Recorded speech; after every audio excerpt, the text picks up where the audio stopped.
So when it comes to MAGA Republicans causing harm to our country, they are going full pelt. And frankly, it needs to be said that they will defend anything that this president has to say. After 2 months, I have waited and watched to see what has been going on. How any Republican could defend the following clip I'm about to show you is beyond me. Can't allow yourselves to be deflected.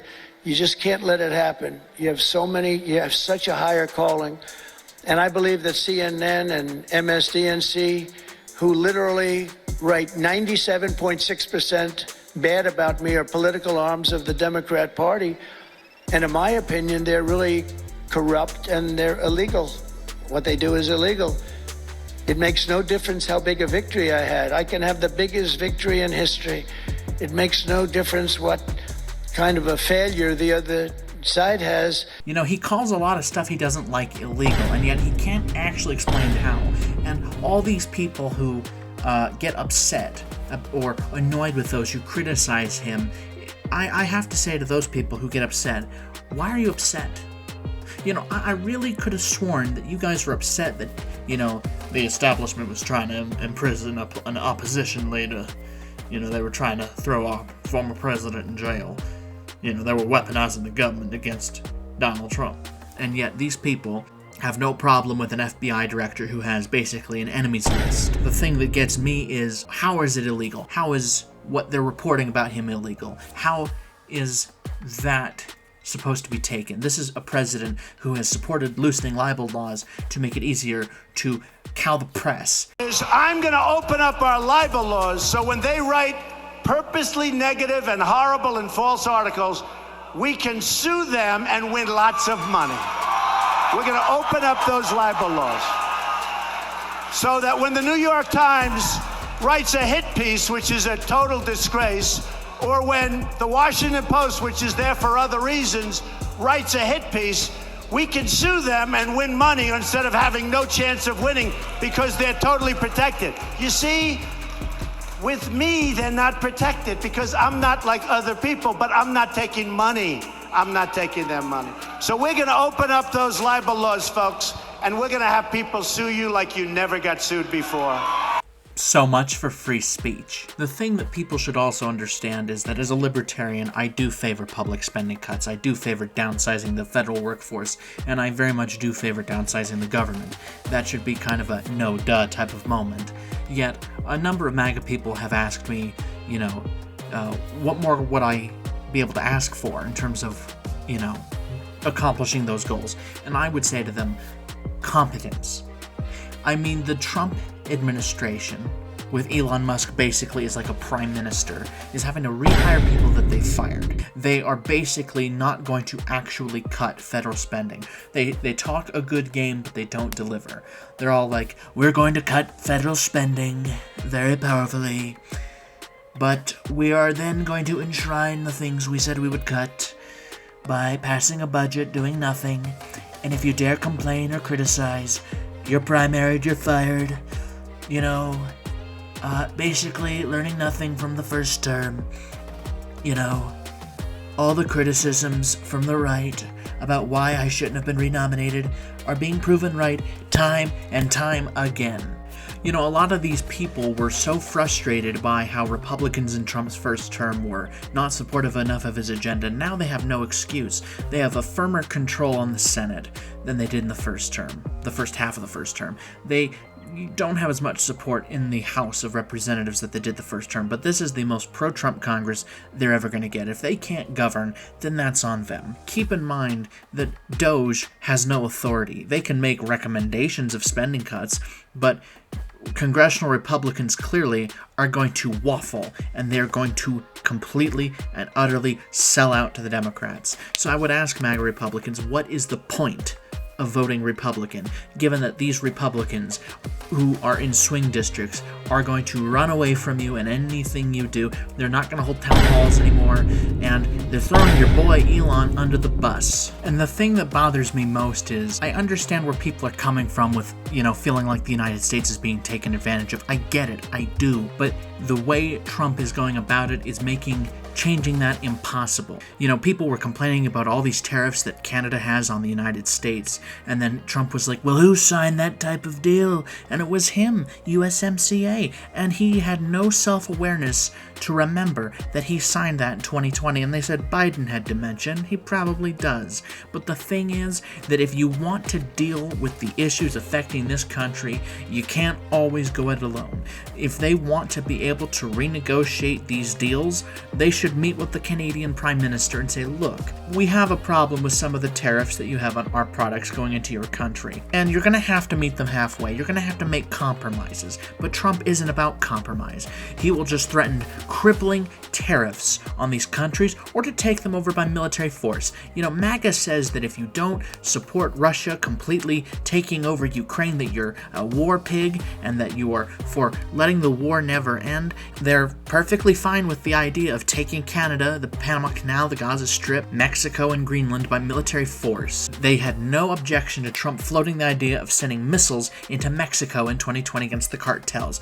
They have no problem with the idea of him stealing the Panama Canal, and the fact that he is really looking at Canada as the 51st state and Greenland as the 52nd state and won't shut the up about it tells me that these people are serious, and it should be taken seriously. If I were the Canadian Prime Minister, I would say that any more talk of the idea of Canada being the 51st state, I wouldn't let the Secretary of State come into Canada. I wouldn't let the President come over. I wouldn't let any government official from his administration or the Republican Party into the country unless they denounce the idea of Canada being annexed by the United States.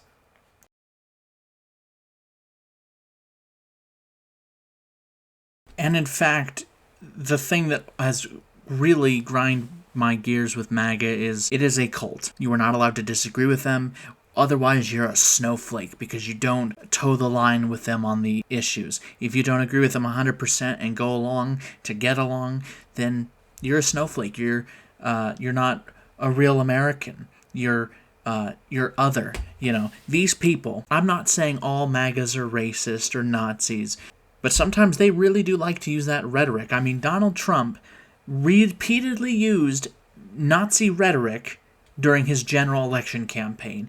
He had no problem dehumanizing those he didn't like. He had no problem slandering immigrants, no matter how many times it was proven false. And frankly, I have no compassion for those who are saying they are afraid they're going to lose their jobs because of him cutting the federal workforce. I have no compassion for them, given the kind of people they have shown themselves to be and how they vote. You can vote however you want, but I can't feel a whole lot of compassion for you when you vote for someone with as little decency, no decency in his case, and his running mate is arguably worse. J.D. Vance, I would argue in some respects, is worse because, Trump was born into privilege. He was born an elitist. He was born a bastard. And yet J.D. Vance has chosen to back big business, claiming to stand for the working man, and yet, will they cut corporate subsidies? No. Will they actually cut waste in the defense industry? No. Will they actually do anything to make anything better in this country? No. Trump floated the idea in his first term of banning price gouging, and that didn't work. He signed into law legislation that led to the rise in inflation. He did that. That was on him and Joe Biden. And the thing that really should have everyone up in arms is the fact that he has learned nothing. He is the reason why there was a President Joe Biden. He alone gave Biden the presidency. Had he been just competent, had he just shut his mouth and focused on the job at hand, put the damn phone away, I think he would have won re-election. Had he been competent during COVID, and he just focused on the job and actually fulfilled some promises. He promised an infrastructure project. He didn't deliver. He said he'd reform healthcare. Didn't do anything.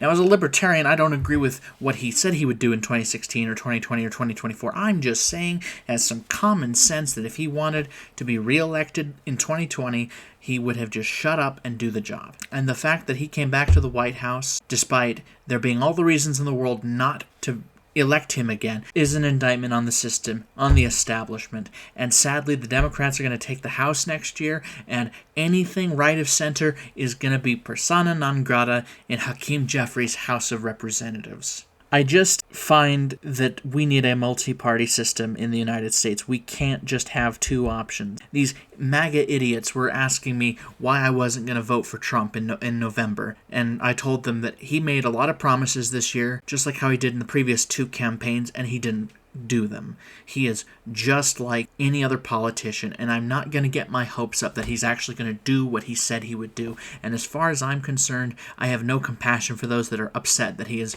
backtracking on his promises. The libertarians for Trump, he didn't appoint a libertarian to the cabinet. Sure, he pardoned one particular person. So what? That's great that he's pardoned and whatever, but the thing is, he's not going to reverse the injustice of the state on our civil liberties. He's not going to tackle the state and give people their rights back. Everything that is wrong with the government before his presidencies will be there after them. Nothing fundamentally will change for the better. And the more MAGA people get upset and they say, well, the economy was doing great before COVID, I am certain it would have ended in recession, because he was deficit spending year over year over year. And then they're upset that people oppose raising the debt ceiling for him, saying that we can't hamstring the president. Yes, we can. There is no money left. There is none. We shouldn't have even created the Space Force. If anything, if I had been a member of Congress in his first term, I would have voted against him probably 100% of the time on spending,